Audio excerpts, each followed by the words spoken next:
ecosystem, what the idea is that you have to learn how to pitch your idea clearly and concisely. And once you learn how to do that, then you can bring in all the stakeholders and you can get into programs that'll help you and train you on how to build it. But that first step is you have to design a business model that is desirable. When I initially moved back to Pensacola, I had a meeting with Lloyd. Lloyd invited me for breakfast and I was telling him, man, I still have an idea for the entertainment industry. This is what I wanted to do. He was like, all right, I got started up on the blocks. So I need you to start coming to Startup on the Blocks and get a little more information on how to work through the tech ecosystem and take your idea and we'll get you where you need to go.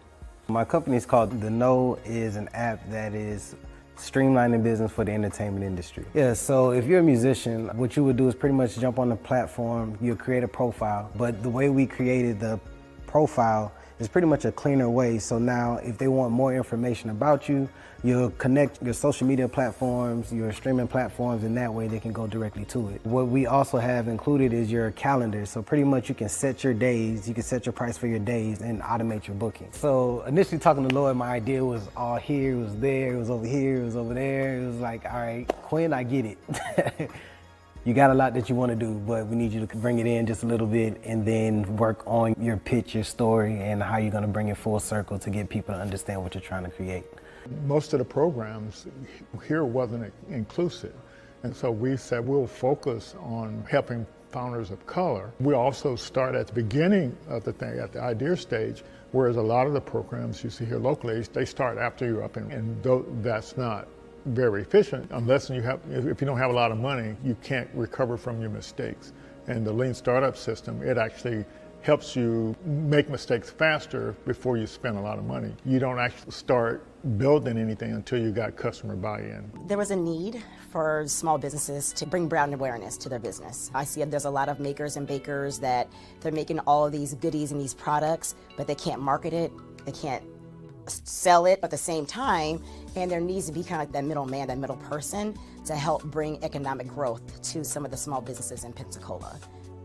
So Taste of Pensacola, I came up with that idea during the pandemic when I saw things at that time that Amazon couldn't fulfill. They didn't even have those products, but the local people in the community, they did. And so there was a ton of people coming out saying, hey, I make masks. I'm like, wow, this is amazing. All the local people here that are just as talented that can actually make those products. And so I wanted to kind of showcase who they were. So with Taste of Pensacola, our income streams, we have several of them. We have the corporate America, we do corporate gifting, just regular consumers, different Pensacola natives that don't live here that want to purchase our boxes, like a taste of weddings, distribution. So we also do bulk sales. So for a private airline, if they want some local snacks and goodies on their passenger flights, they will come to Taste of Pensacola and we will source their vendors here locally. And we'll give a small business owner an opportunity to have reoccurring monthly sales. I've always had a really big vision for Taste of Pensacola. I knew that it could go beyond just local. I know that maybe other communities could possibly use the same platform that I'm trying to build. And I always have these big visions, but I never know how to even get there. Where do I start? I know it's more than, there's a lot of technical things behind it. I know there's a lot of research, but that connection, I never had it until, thankfully, I met and was introduced to Startups on the Blocks and was able to just learn more about how to grow it in terms of data. Things I just never thought about, framework, words like traction. There's a lot of things that I just did not know about and language that I need to know in order to get funding for my business. There's just a lot that I didn't know. I would go to the stores and look online. They didn't have a wide variety of natural hair products about 8 years ago. And the ones that they did have, the ingredients, it would say that they were all natural. And when I would research the ingredients, a lot of the ingredients were not natural. I make everything, my shampoo, conditioner, I have an oil that I make, and I have 2 different separate butters. Like I had some people who were completely bald and grew their hair. It's about giving women their confidence back in their hair. I have this salon and then I have a second salon, and I have my products in about 5 beauty supply stores. So I need a manufacturer to keep up with the demand at this point. Startup on the Blocks has helped my business grow. Send me to different people. I'm able to do different pitch competitions to apply for grants in the community for small businesses. Lloyd's a really good person to connect with. He has a lot of resources here in the community that can help small businesses grow. If you have a product out there and you're trying to go big time, he's the person that you would want to meet with. So it's really important to have some type of support because 9 times out of 10, most founders start out on their own. And to have somebody that has an idea of how the ecosystem works and is able to tap into other resources and bring back to the community, and that pretty much has encountered some of the roadblocks or going through the same roadblocks that we're currently going through and understands where you're at, your culture and how you respond to things, is a big help because you don't really have too many people that have access to what we have access to here in the community. And a lot of people believe that you have to leave and go to bigger cities to do the things that we're doing here. But I mean, it's one thing to have exposure, but you have to actually know it's here in the community in order to take advantage of the resources.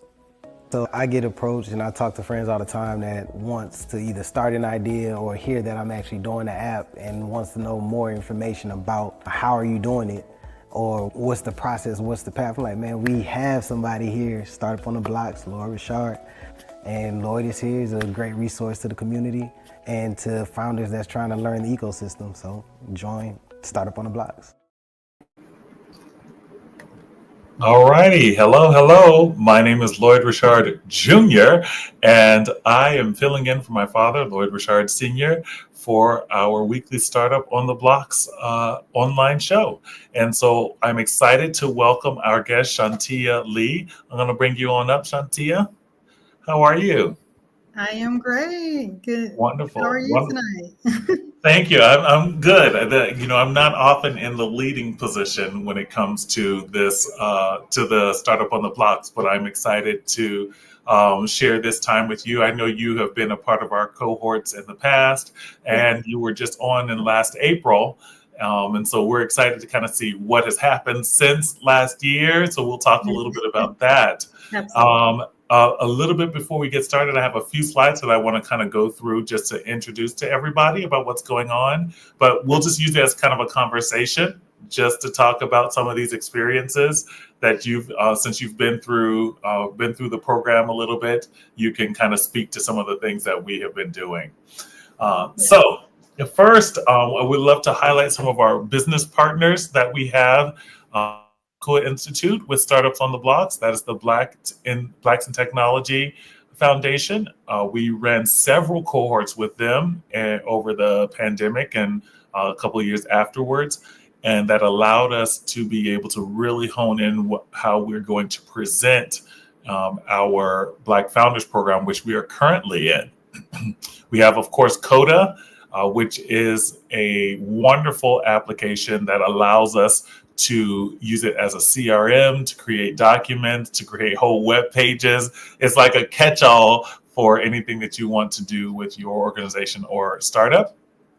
Make Startups, we've partnered with them with a special access to their assessment of individual startups to see like where you are and to follow your progress through that. They have a patented way in which they do that, and we are excited to have access to that.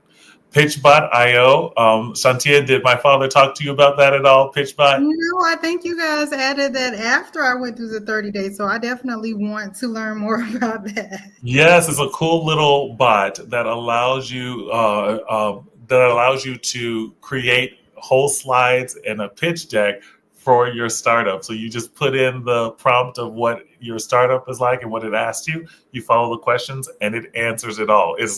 It's kind of crazy. So all those slides that you have to do for the demo days that you won, which you won, so you know the deal.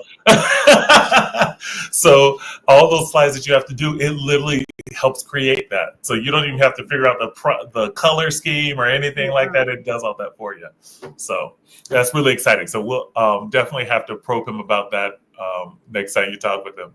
Of course, Lean Stack, which I know you're grossly familiar.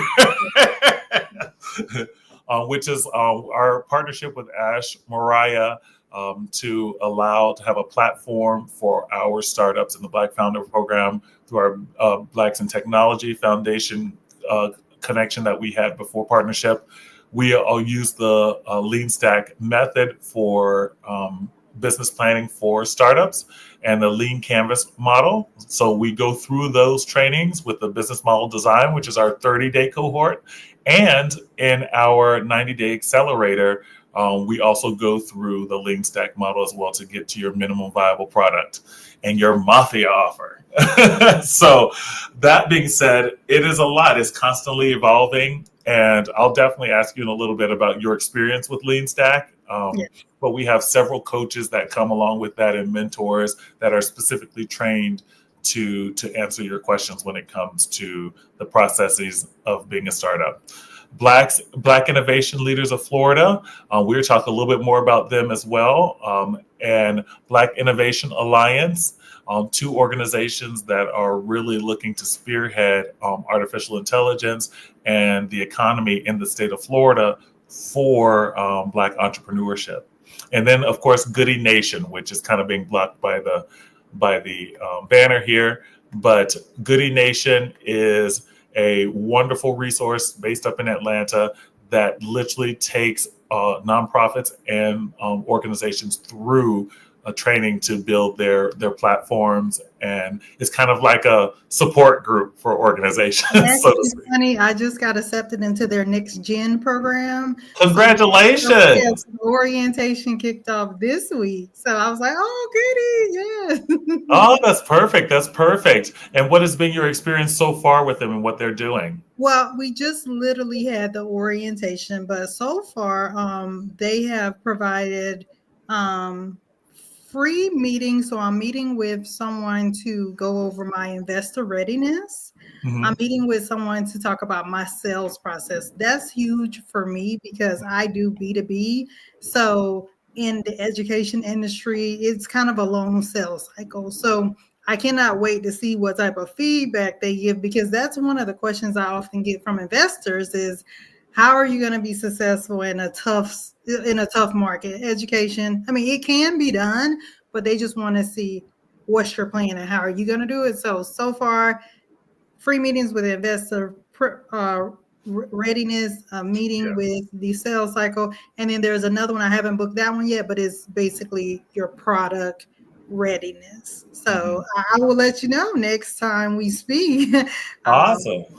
Yeah, no, absolutely. I love that you started that, because this is, even for Kukui Institute, it has been a real boom to follow the progress of what we're doing, how we're creating and developing what we are now being able to offer through with our partnership with Florida Power and Light. So that it is going to be something that you'll definitely feel the change. You'll feel the change right away.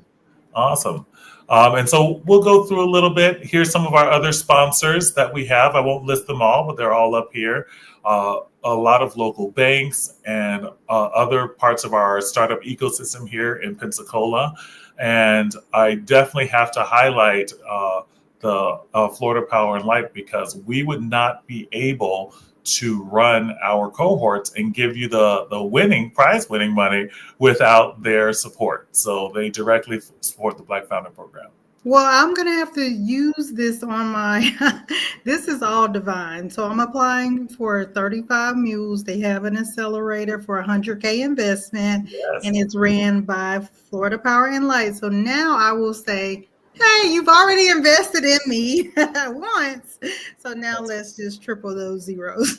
And I'm glad that you mentioned that, because that's actually one of the things that my father wanted me to discuss was the 35 Mules program. You're like, not competition, no. But no, we want to definitely make sure that all of our founders that are within our program and that are interested in coming into the program feel like they can apply. You have until April 1st at 5 p.m. to do that. And I wanted to kind of see if I could share a little bit of the website and kind of what to kind of look forward to. So I'll show a little video from that. Give me one moment. I'll pull that up here for you.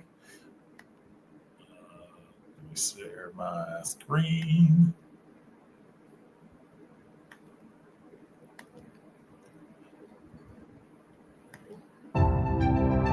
Our first 6 startups found so much success throughout the 35 Mules program. They secured investment. They worked with subject matter experts to take their businesses to the next level, and we're so proud of everything that they accomplished. And now we're so excited to welcome our second cohort of 7 companies. You know, they're already inspiring us, and their technology is just tremendous. I know that they're going to find the same success and grow their businesses right here in Florida. Stay tuned. Follow us on this journey. There's so much more to come.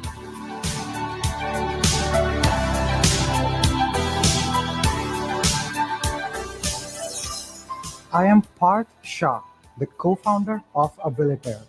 I'm Mohit Patil, co-founder of Abilitaire. My name is James Faris, and I'm the founder and CEO of Bond Energy. I'm Nikki Bruger, and I'm the co-founder of Digital Twin Marine. My name's Tom Bruger. I'm a co-founder of Digital Twin Marine. My name's Nigel Barry. I'm the founder and CEO of Intelfuse. I am Ramon Soto, founder and CEO of Sensitech. I'm Hadley Doyle Gonzalez, president and co-founder of SMG Delivering Data. My name is Jorge Gonzalez. I am co-founder and director of flight operations for SMG Delivering Data. I'm Ben Jodit, founder and CEO at Riptera.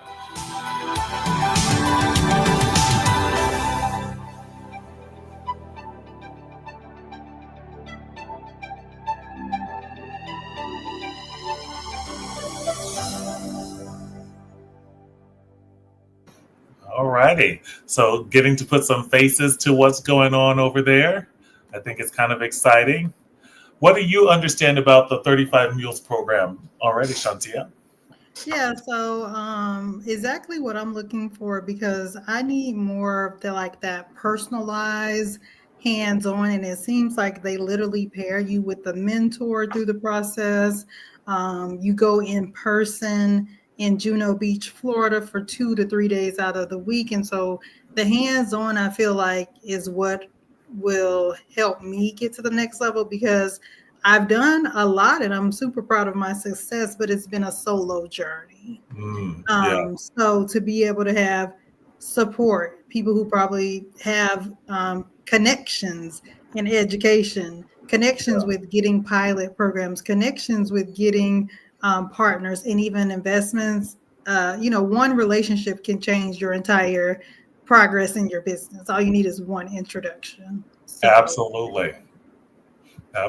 And I think that's the thing that's so important for our founders that have come through the 30-day or the 90-day program, is that they have to have that next step, that next space of mentorship, that next space of growth.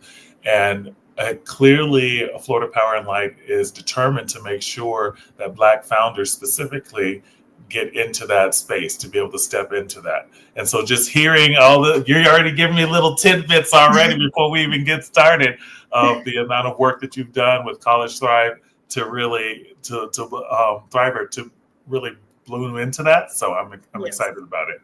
I got a few more slides and then we will go into our interview. So we have Shawntia here.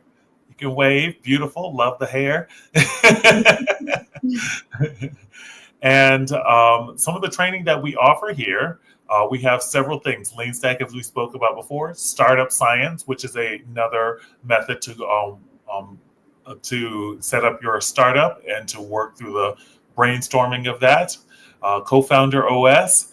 And Patent Hacks, which is specifically for patented, to work through classes of understanding how to patent your IP or your specific method or your actual device that you have created, if you have created those things. So definitely something that you want to pay attention to as a founder if you're trying to look to grow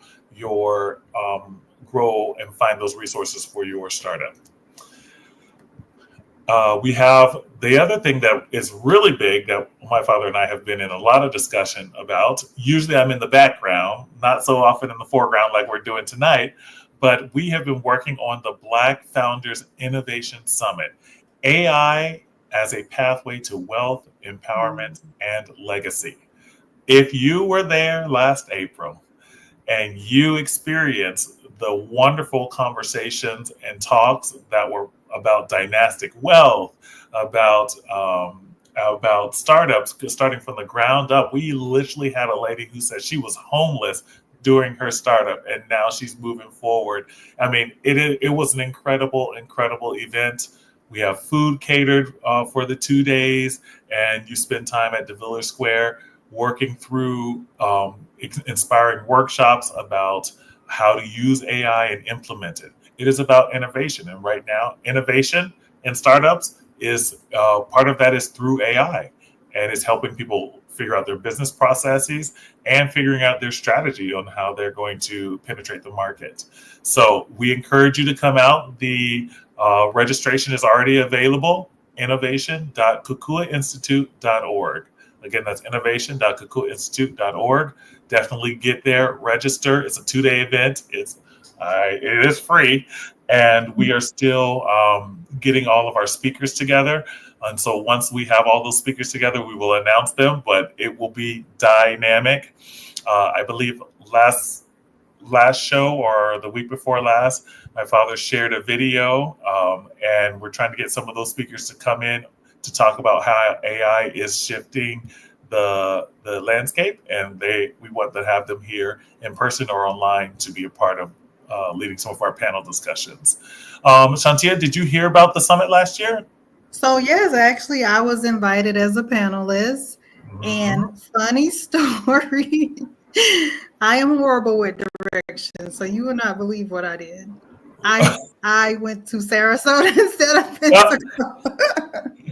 Sarasota? I mean, sunsets are nice there. Yeah, so funny story, but yes, I was invited to be a panelist. I was in my car, my husband and I are on the way. I'm just like, oh, I'm super excited. I pulled up to the hotel. Wow. And Sarah, same name and everything. I literally put in the address. I just went to the wrong part of the region. Oh no. Yeah. So Innisfree, they have hotels around the state. So it's really one of our sponsors. So they're connected with so many chains and everything like that. It's pretty incredible. But yeah, so we definitely want you to get out there for April 18th and 19th. But I'll make sure the address is on it to make sure you come to Pensacola, Florida. I love that. But hopefully you had a great vacation. So we turned it into a beach day, and it was phenomenal. So yeah, no, that's amazing. That's amazing. And there's a few of these slides here that my father usually goes through, talking about how in the lean stack method here, how you break down all the lean canvases, because as you well know, you don't just make one lean canvas, you got to make a lot of lean canvases in order to hone down which one is going to be the most effective to generate funds. Yeah. So you got to do that. So this shows kind of that process step by step, and doing interviews. In the 90-day, you have to do interviews with people who would potentially buy your product, and why or why not they have shifted, and those kind of things. Really, really exciting work. And then in the startup science, they kind of just show you the method. And one of the things that I loved about the founder of Startup Science, when he came on to the show, he talked about, if you have an idea, even if you're at the idea stage, you need to think about how you're going to sell your business or how you're going to get out of it. And I was just like, what? That's what we're in it for. Exactly. We want to be acquired. Exactly. So I just thought that was just so exciting. So it really starts framing that mindset, which my father is so big on talking about, framing the mindset of a founder. Here's some of our team that you get to work with. I'm sure many of you have seen a lot of them. There I am in the middle. My nice headshot. But they're all there to help and support in whatever capacity as we've gone through it. And then like Rosarian, for example, came through with one of our cohorts and has since been able to help throughout the cohorts, just being a mentor to some of the other startups. So it's just been really crazy to see how that's worked out. Corey and Vince are really great. Corey is an investor, so he talks the money, and he won't let it go until you get it right. And Vince shows us those innovative ways in order to make sure that your startup is running, and he's very motivating in his speech. about that kind of stuff. So we appreciate all of our startup coaches here, and several of them have the Lean Stack certification, so they went through the training with Ash to make sure that they are ready to go. We take you from formation to validation to growth, and that takes some time. And so as you see through this short process here, it kind of shows you how to move into that space. Lastly is this chart, which I'm sure you're grossly familiar with from the Lean Stack method. Our 30-day business model design is down there in the orange and green area. That's that beginning stage. But then as you move forward through to the 90-day, you'll see in 3 months, that 3-month time period under there, that's what you're working through. That 90 days is that 3 months to get you to a minimal viable product, customer solution fit, and then product market fit, to really pushing you into that space. So it's really exciting stuff that we're working on here, but I think we kind of need to talk about College Thriver a little bit. So Shawntia, thank you so much for being here today, and tell us, for those people who are tuning in for the first time, give us a little bit of background about you and College Thriver. Okay. Well, thank you so much for having me. Love Lloyd. He is amazing. So pleasure to see everyone tonight. My name is Shawntia Lee. I'm located right here in Orlando, Florida, and I am the founder of College Thriver. College Thriver is a mobile-based application that helps first-generation and low-income students get connected to colleges, scholarships, and mentorship all in one single platform. So I kind of created it with my own struggles as a first-generation student. So when I first went to college, I had no clue what type of major I should pursue, where I should go. And I ended up dropping my major about 3 different times. Took me 7 years to graduate with a bachelor's with $120,000 in debt. And after those struggles of like not having anyone to guide me, I then pursued a career in college admissions, where over the last 15 years, I am now also guiding other students just like myself overcome these same challenges. So it's been a beautiful journey, of course, ups and downs with College Thriver. We actually celebrate 5 years in April. Wow. So I am honored to be one of those few founders who, because usually there's I think 90% of startups fail before the first 5 years. Yeah. So I am honored to be one that's still standing, even with the bruises, still standing. Yeah, absolutely. And just doing what I love to do, which is truly helping students realize that they can have these ambitious goals. They can be the first in their family, like myself, to break that generational poverty. It can happen. We just need to connect them to the right resources. Yeah. And so right now we are mentoring and giving back. We're partnered with Junior Achievement, which is an organization that helps youth, as well as Upward Bound of Rollins College. Okay. And so we really go into the community. So very community focused, to really say, how can we help? How can we serve?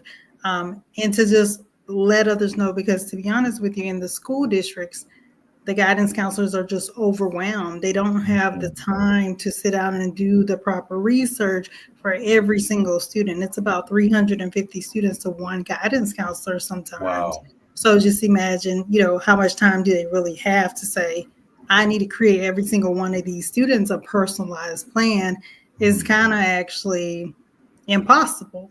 Yeah. So with the College Thriver tool, it's like a productivity app for the guidance counselor, where it does all the research for them.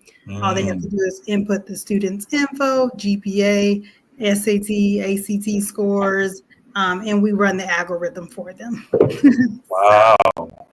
Okay, so you mentioned that beautiful A word, algorithm. Yeah. So, one of the big things that Lloyd Senior is really excited about is AI integration into Yes. what you're doing. So that was one of the first things that I was going to really jump in and ask about for you. You're meeting these students in high school and in college because the Upward Bound program, they're already in college.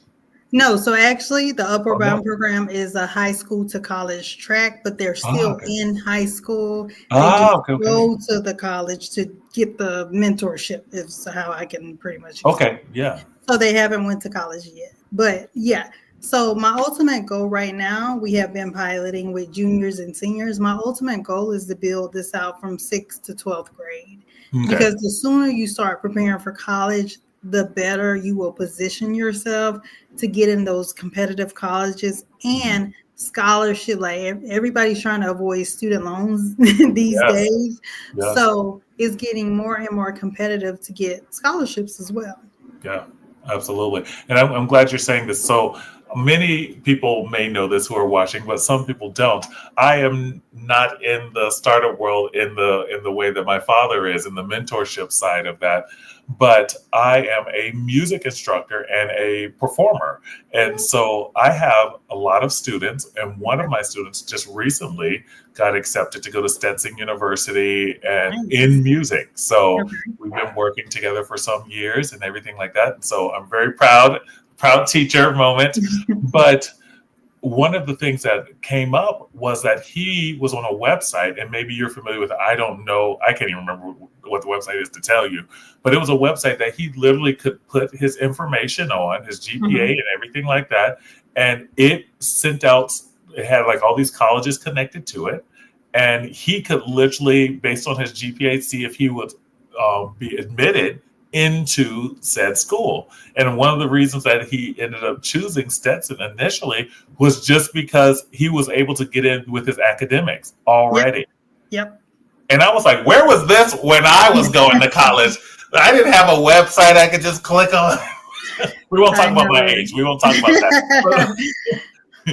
So, we are in a definitely different time where now students can literally find resources like this where they can just put in their information and they can already see whether they're even getting accepted academically into some schools. Now, music, you have to still audition. They have to accept you into the music school, and you have to give a good audition and have some skills, like you can sing, play piano, whatever it is that you're trying to do. So there is still that, but I was just dumbfounded by the ability for that. And so what is your connection to with some of these other platforms that are already trying to get people in and help them sign up? What have you been experiencing with College Thriver? So the main thing that we are experiencing is we hear this story a lot where students get accepted, but no one talks about the academic rigorous for the curriculum. And that is the biggest thing for College Thriver. We go a little more in depth to say, what are your strengths when it comes to English, math, reading, writing? Are you even prepared for this type of college? How do you know it's not an associate's or a community college? How do you know if it's not a career or technical college? So I would say that's where because yes, you can go in there and put in your information, but will that student continue in the education or studies, or will they drop out?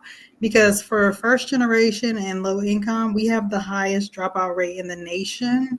Wow. It's literally around 89% they drop out before the sophomore year. So that's like almost 90%.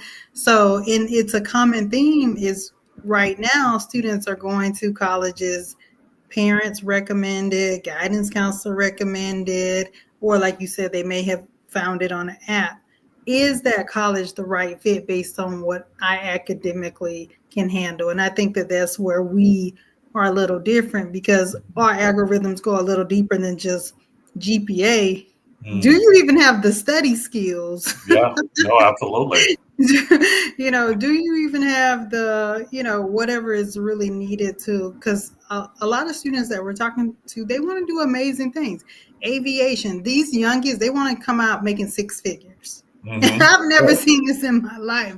I'm like, I wish I had that mindset. All I did was I just wanted to get out of my hometown when I was in college. But yeah, they want to come out making six figures. And so, okay, that's a good goal to have.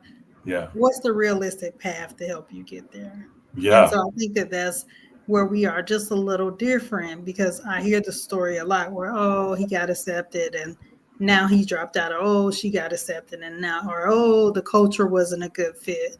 Mm-hmm. So all of those things we actually also have in our platform to just kind of give you more of an insight on what is your probability of being successful at this college? Because at this time of day, it's beyond academics.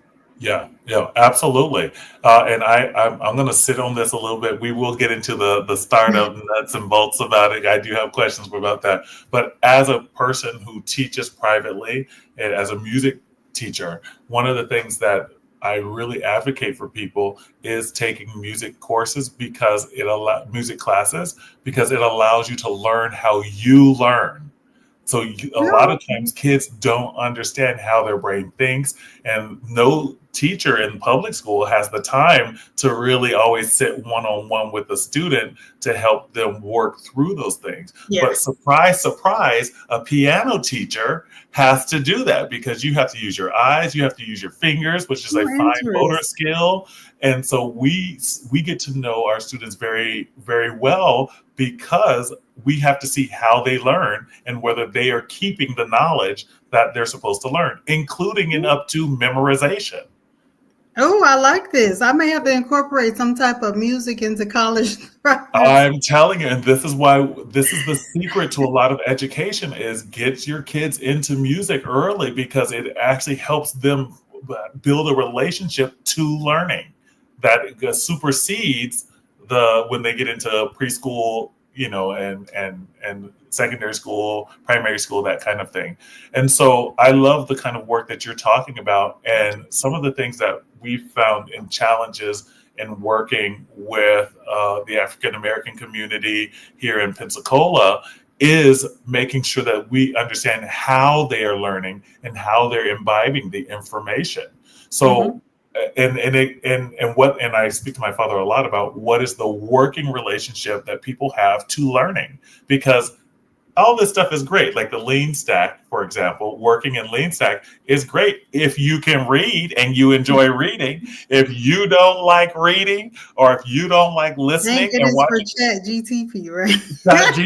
Listen, I'm telling you, if you don't like doing those things, you're going to feel like you're being tortured a little bit. But that's a part of the learning process. Yeah. You know what I'm saying? And so you all coming into with sixth graders to high schoolers, coming in and engaging them in this way and building up those strengths, I think that there's a lot to be said with that.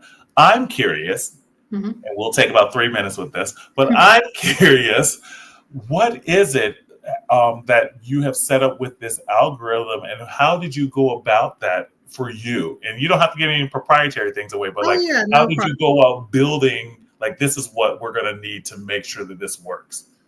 So I feel like I understand the problem a little more uniquely because I was the student and I have it as a career. So I'm on both spectrums. Most people only see one side of it. Either they didn't go to college or they did, or they know someone who works in education. I literally have both. This is what it's like as a student, and this is what it's like as I transition over to a student who's working to get into college. So when I built out the algorithm, it honestly started with just a vision. I just told I pitched my vision to a few developers, because I will say I'm non-technical, but I am the visionary. So I pitched it to a few developers. They gave me their feedback, and they told me, okay, these are the data sets that you need. This is how you want. And now I was more in control of the user journey. This is how I want them to feel. This is what I want it to look like. And these are the outcomes. But it was more so a collaboration of my vision to say, when this app is complete, these are the expected outcomes, and then finding a developer who can execute that. So I will tell you, it did take 4 years to bring this to market. Yeah. Wow. 4 years. Yeah. That's a good that, and this brings us into the startup journey because bringing it into market, what does that look like? Now, is College Thriver an app? Is it like a whole thing like Goody Nation where you have a whole intranet where you have to go in and you dive in as a student and you have your personal counselor like BetterHelp.com? I wish we would have taken an easy route, like because technology is so expensive. So we were actually a mobile app. Download it, go download it right now. Actually, everyone, College Thriver on your iOS and on your Google Play. It is in the MVP, so don't expect perfection, but it has given us an opportunity to work with students one-on-one. I'm literally working with students side by side in their journey to see how do you integrate the College Thriver app into your day-to-day process. Because what we found out with students is they are waiting to the last minute. I have students who are contacting me. It's May, they graduate. They're reaching out January, February saying, oh my gosh, we haven't even applied to college. So for those last minute students, College Thriver is a game changer because we do the work for them. Yeah. Now, for students who start earlier in their journey, it's more so a game changer to make sure that they're choosing the right college on the journey and make them also aware of. So one thing that we do is we also let students know what resources are available. So for example, when I was in my freshman year, someone totaled my car. Oh no. I was on site at Florida A&M University. I wouldn't have been able to continue my college journey without a car. I needed a car. So I literally built this platform on everything that I went through. And I said, what if they need housing? What if they need cars? What if they need laptops? What are the resources? Because these are things, simple things that cause students to drop out of college. Yeah. Most of the time you move away from your family, you don't have direct support. My family didn't have the financial means to be able to support me. So you literally are looking at, dang, is this journey over? So we also connect them to those nonprofit organizations, and they usually offer these things for free. It's just they're not aware that those organizations are around. So it's more so like a resource center app. Right now match to colleges. You can look for scholarships and also get mentors. So maybe you should sign up as a mentor, Lord. I see that. I was like, I need to jump on that. You already are passionate about what you do. Oh no, I absolutely. Because education is so important. Education is what unlocks you to do the things that you want to do. And as you found, like starting a business, starting a startup is an education in its own right, and finding that way you have to learn as you go along. So I'm curious for you, when did you officially launch the app? When did you officially launch that in the place? So actually last year, August. Last year in August, okay. Yeah. And so you've had about 8 months on the market a little bit to kind of find your... Well, that's just being visible to anyone. Like anyone now can download it. But we were doing the research and customer interviews, which is part of the reason I went through the 30-day program, because I needed to hone in on how am I going to charge? Because when I first launched, this was truly just a passion to serve. I never thought of how do I really make this profitable, to be honest. I just wanted to serve. Yeah. And so joining that 30-day program, it really challenged me to say, how will you make money? How much money do you want to make? And because the value that we're bringing is changing people's lives. Yeah. It really is. If I can get one student to the right school with a scholarship, they graduate and go off in their career and change their entire family's history financially. So what we're doing is like, can't really like, how do you charge somebody for changing their entire life? Well, you said you're B2B. So one of the things that sounds like you've done is that you've partnered with organizations like Rollins College or something like that can afford the product, and then you integrate with what they're doing. Yeah, so I will say a lot of schools, they do already have an allocated budget Mhm. for, okay, so like, for example, when they partner, they're taking it from somewhere. Is it their marketing dollars? Most likely it's marketing dollars, because we're literally sending them a funnel of qualified students. So one thing that I have been considering is actually introducing our model to parents, because a lot of parents that I'm speaking with, they're like, oh, it's like pulling teeth trying to get their child to do this process, but they do it all for them because they want their children to be successful. So could they utilize a tool like College Thriver and then just have it drive the entire process for them? Yeah. No, that's great. And of course, this was kind of a question that immediately popped into my mind after your explanation of what you're doing. Why not become a nonprofit as opposed to becoming a startup? Yeah, so that's so funny. We actually did start as guys. I did it all, so I'm the perfect person to do this. Tell the people. Yeah, so I actually started as a nonprofit because I was like, okay, since I love to serve, when you think of nonprofit, you think of serving, right? Yeah. Nonprofits are actually required. They need to make money to keep doors open. But the reason I pivoted is because I had so many people who were in the industry that's been here hundreds of years. They have the data, they have the outcomes. And it was just more challenging for me as a brand new to be like, give me all this money and I'm going to go change these students' lives. The moment I switched to say, okay, no, I'm in business to make a profit, the money started flowing because investors was like, well, it was twofold for me because I'm a social impact business. So my business is helping some type of economic or on a greater outcome. So investors are attracted to that. Secondly, you have to make money to get money back. So by them investing money, eventually when I charge and earn money, they'll eventually get their investment back. So I actually have seen more success as a for-profit than I did. And I think my first three, so when I first launched, it was nonprofit. Then I added a for-profit, and then I was going to set it up kind of like Goodwill, where they have for-profit and nonprofit. And I was just too complicated, and I couldn't keep up with all the nonprofit paperwork. I kept getting a notification like I need to be renewed. I'm out of compliance. I said, okay, that's it. I'm going to shut all that down. Let me just focus on for-profit, we've seen major success. We've secured over $150,000 so far to date. Wonderful. Yeah, but and that's one thing I want to share about my journey is you think that when you launch, you're going to be making six figures right away.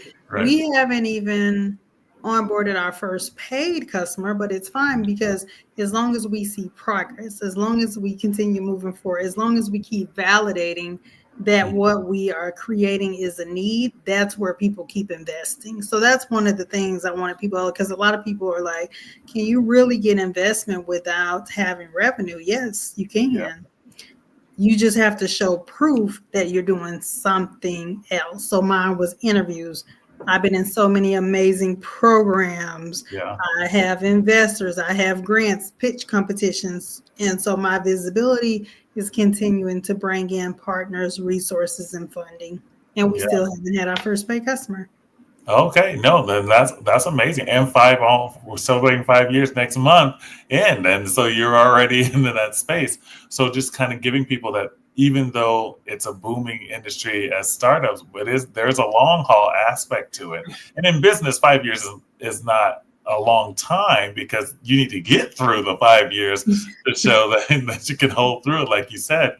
But I just love the fact that you're putting one foot in front of the other, taking individual steps, and you are starting to see the money start coming in.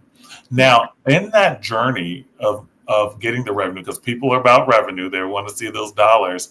What was the most pivotal thing that you learned in that journey through Lean Stack when you were taking the 30-day business design model design course? I would say understanding how to explain the business model because I knew when I would present it, I was like, oh, and we're B2B. Yeah. No, you're B2B with what?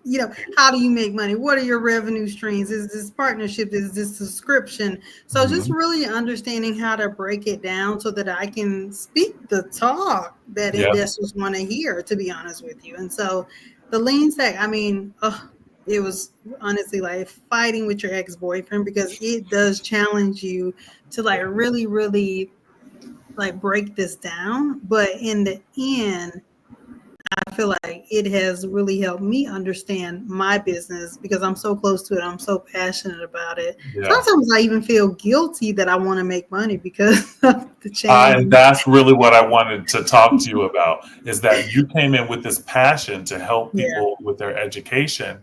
And then all of a sudden now you have to monetize that. For a lot of people, that's where they struggle with the lean canvas and the lean stack method, because it's like, oh, that doesn't work, so you need to throw that out. And you're like, wait, no, that is why I'm here. You have this kind of fight that you have with yourself. So at what point was that transition the most impactful for you, whether it was lean stack or otherwise? When were you just like, no, if I get this model right, people will pay attention because they know the dollars will be made. They're not paying attention if they just hear for me, it was when I kept making it to a semifinalist I've made it to rounds for 50,000, 100,000, 25,000. This is semifinalist. But I never made it as a finalist because of the business model. So the message, the social impact, me as a founder, they love it. Yeah. But in order for us to give you this money, we need to see how you're going to be successful. And some of it was non-dilutive, which means that you don't have to give up equity, you don't have to pay it back, but they still want to see, how is this investment going to help you reach a next level? And they're looking for revenue, to be honest. Yeah. How is this going to help you get paid customers at the end of the day? Yeah. No, that's amazing. And so just having that transition, what would you tell another founder about if they were struggling? If you saw some of your cohort members or something that you were in the demo days with, what would you say to them if they're really struggling to make that change to looking at their idea of being profitable? What would you say? You take money to make money. So you need to make that money.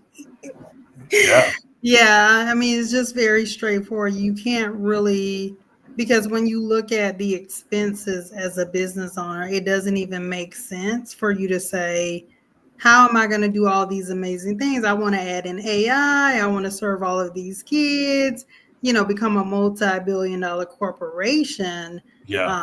You have to at least understand how you're going to get there. So it takes money to make money. You have to, even if you start small, and I would say that's probably one of the things when I first launched, I had no idea how to create that financial projection, right? I was like, how am I supposed to come up with how much money I want to make per year for the next 5 years? Yeah. I would challenge founders to sit down and just at least have a foundation, because what I'm learning is that it grows and it changes over time. Yeah. You just need to have a foundation right now. Yeah. How are you going to make your first 10,000, your first 20,000, your first 50? Most people think that they have to come out saying, oh, I'm making 150,000 the first year. And these investors will challenge you and say, how are you going to do that? So they're just looking for you to be honest and realistic. Yeah. And did you use that traction? I'm sorry, go ahead. Sorry, did you use that traction roadmap Yes, I did use the traction roadmap. For me, the traction roadmap, it just actually made me understand how to explain, because I do a lot of stuff that I wasn't even giving myself credit for. Wow. Oh, wow. And as a solo founder, the things that I've done and what I've been a part of, I really should be like celebrating way more. But I really didn't track my success. Just because I love what I do. So that's another thing. Document your success. Document your success. If I had to say, because when one day you'll look back on it and be like, wow, I need to keep going. Yeah. When it's hard. You see how many people have stopped way before where you currently are. You know what I'm saying? And so I love that about documenting your success. how have you documented your business processes up until this point? Now that is where I need investment, 35 mules to hire an operations manager. So Yeah. that's actually on my roadmap. I do need to, because my approach is unique, and I do feel like it could be documented in a way where I can turn this into like SOP, or like you said, you can even patent a process. People don't even know this. You can patent a process. You can patent a technique. So that is my goal as I continue raising more funding to bring in an operations manager, get all of my house in order on this is how this will be done. So And I want to speak to that because one of the things you said about your algorithm, and we're going to get to that for the last couple of minutes, but one of the things you said is that you had a lot of consultants, like tech consultants, come in and talk with it. So instead of like making like a sort of like memorandum of understanding or promising a certain amount of the business or something like that with a co-founder or somebody coming in, you chose a consulting route to kind of help build each step of the way. Is that what I'm hearing? Yeah, that's actually true. Yeah. So I pretty much, and then so you just basically sign like an intellectual property rights to say, hey, even though you may be helping me formulate this or giving me ideas, I own the rights to this. So I'm the sole owner, no matter if they give you feedback, they build it, the technology, you are the sole owner. And so you just have that agreement signed up front. And do you feel like that has been, I mean, obviously it's been helpful to build where you are now, but do you feel like this is an avenue that some startups choose not to do? Or how do you feel like? Yeah, that's a good point. Well, you know what? I've heard horror stories where people, they give equity away, and then when they're trying to raise additional funding, that was a bad relationship and they can't get that person off their cap table. And so now it's holding up that next investment. Yeah. I've also heard horror stories where people have worked with consultants, and which is one of the reasons why it took me 4 years to bring this idea to market is because I kept hiring developers who couldn't execute. They would build, and I was like, I am not going to go present this to a school district. Like, it didn't look good. It wasn't even so They weren't catching the vision.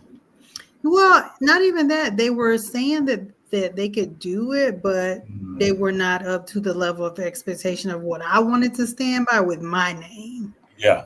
So my first year, I spent over $30,000 just trying to build the technology. Wow. Yeah. And you would not believe I only had a prototype and it wasn't even usable, and with 30,000. Yeah.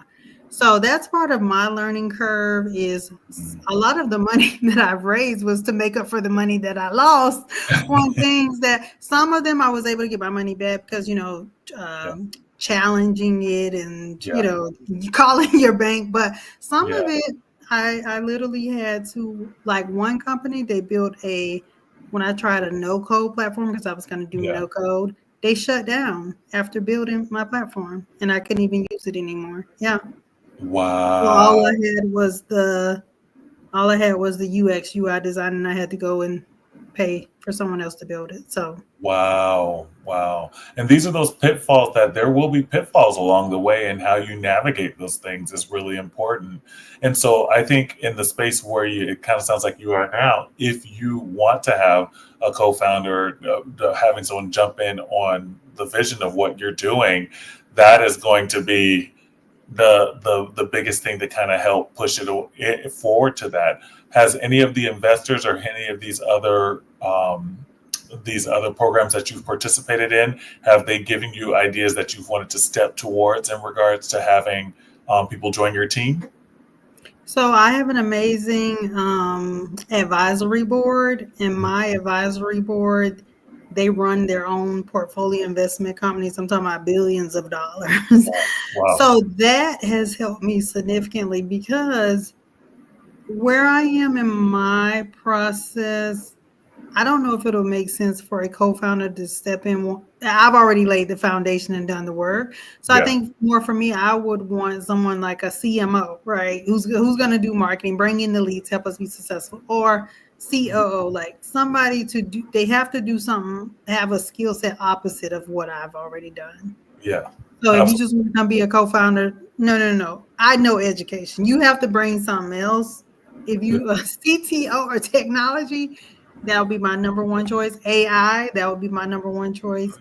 But one thing that I won't do that I was afraid to before, I was afraid to be like, oh, I'm getting a lawyer, we're signing these contracts. Oh no, you definitely need to do that. Yeah. Especially 5 years of what I've built.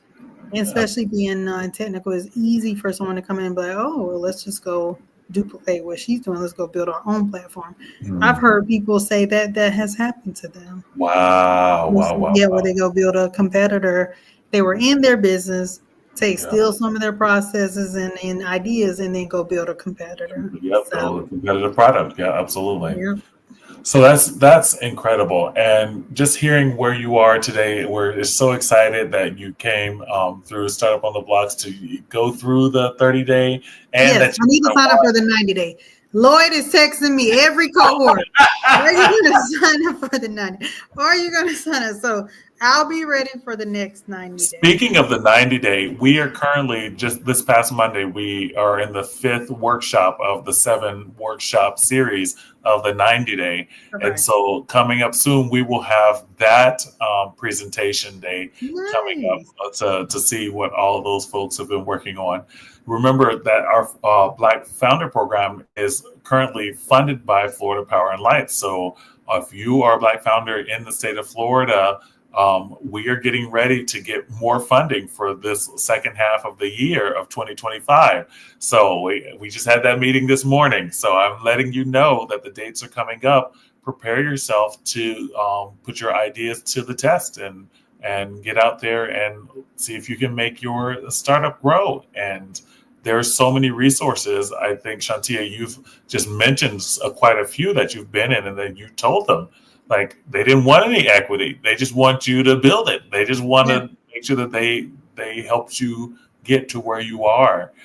So, my father doesn't do this, but I'm a gratitude person. So what are a few things that you are grateful for about this startup process that you want to kind of give a shout out to while we're on the line for a few more minutes? Oh, wow. Well, you should have texted me that so I could have had it ready. But I would say the first thing that I am extremely, extremely grateful for would definitely be my support system from my husband to my sister, because I run all of the ideas across them and I keep him up all night pitching. Give me feedback on my pitch. Hear my pitch again. Help me with my pitch. So it would definitely be my internal support system, my faith in God. I'm a woman of God. And so you have to have something that you believe in when you're in this entrepreneurial journey. Yeah. And then my second one would be amazing resources like Startup on the Block, Kakua Institute. I forgot the name. I'm about to say the wrong thing. I've been a part of so many organizations. But our first investors, Opportunity Fund, they invested $50,000 in 2022 when I was just at the idea stage. Wow. I didn't even have a website. So for those people that believed in me before I even believed in myself, because I thought it was just a great idea. I didn't start believing until I started seeing stuff happen. When you see $50,000 hit that bank account, you're like, I guess I better do it. Yeah, so I would definitely say, and thank you for that, because I think sometimes we forget to pause and just sit in that gratitude. So thank you. I needed that. Especially I quit every day in college. Started like, I quit today. So. But see, this is what we need to hear. And I think other founders need to hear this, that it is a step-by-step process and you one foot in front of the other kind of thing. But I am a firm believer that business in these times, business needs to be fueled with a sense of gratitude and humanity. And I think it is possible to do that, but you have to do it with purpose. And just like College Thriver, you've started with the heart for that, and you've understood that you're going to put that heart into the business aspect of it. And that's where you're finding the support. And I hope that we're going to see you even a year from now doing that same kind of thing. And you're sitting on the big stages and telling people the work that you've helped hundreds of thousands of students find their way, because it's needed, and there's not a lot of people who can talk to kids to see how they're going to be inspired and what will really work for them, and so as you keep developing that algorithm and incorporating AI, we encourage you. That's my last little plug for tonight. I want to encourage you to come to the summit April 18th and 19th. Register, innovation.kakuainstitute.org. Get on there now and make sure that you know that you can find some things that can help spur that on. And if you're interested in being a panelist still, I know this time don't go the wrong direction. But no, my father will be in contact. He will be in contact, so we definitely love to see you up here and to see all the work that you're going through. Any last parting words before we go tonight? No, I just to end on your note of gratitude, thank you for this opportunity to share my story. I just want to tell all the founders, if God calls you to it, he will see you through it. Keep going. Do not give up. And just focus on changing one life at a time, because I think we all we need 50,000 subscribers. We need 20,000 downloads. Get one first. And then let the rest just fall into place. Amen. Amen. Thank you so much, Shawntia Lee, College Thriver. We're looking forward to working more with you, and we're supporting you along the way at the Kakua Institute. Thank you all who came on tonight. I think we saw Veronica Burnett go on. Yes. Give us a little heart there. Thank you so much. Thank you all for watching, and we will see you next Thursday for another Startup on the Blocks. All right. Good night. Good night. Here's a detailed breakdown of our Black Founders Program achievements and components. Program Reach and Impact, Global Reach, supporting over 500 founders worldwide, focusing on Black founders who often encounter systemic barriers in the startup ecosystem. Training and cohorts, delivered structured, hands-on training over the past 2 years. 9 30-day business model design cohorts, guided founders through designing scalable business models using the Lean Stack platform. 3 90-day launch programs, supported startups in validating demand, launching solutions, and refining their offerings. Our first Black Founders Innovation Summit attracted 92 in-person attendees and 182 registrants. Included networking events, speaker presentations, and panel discussions to provide diverse perspectives and practical insights. Training platforms used. Lean Stack, focused on scalable business model design and launch, with practical tools for customer discovery and validation. Startup Science provides education tailored to each phase of the startup lifecycle. Co-Founder OS measures entrepreneurial skills, offers certifications, and provides frameworks for building confidence in navigation the startup ecosystem. Patent Hacks trains founders on intellectual property, including patents and trademarks, to protect and leverage their innovations. Key goals and focus areas. Knowledge and resource bridging helps founders acquire critical startup knowledge, connections, and opportunities to secure funding and resources. Scalable Solutions emphasizes building sustainable, scalable business models to ensure long-term success. Diversity and Inclusion supports Black founders by providing a space where their unique challenges and perspectives are addressed. Event highlights over 200 consecutive weekly startup founder best practices events since October 2020. These provide ongoing support, practical insights, and networking opportunities for founders. 10 demo days, which serve as accountability milestones where founders pitch present progress, e.g. the 3P progress report, persevere, pivot, or pause. Focus on wealth creation in emerging industries, encouraging Black founders to participate in opportunities like AI and other tech innovations. The Black Founders Program reflects our strong commitment to equipping Black entrepreneurs with the tools, knowledge, and ecosystem connections they need to succeed.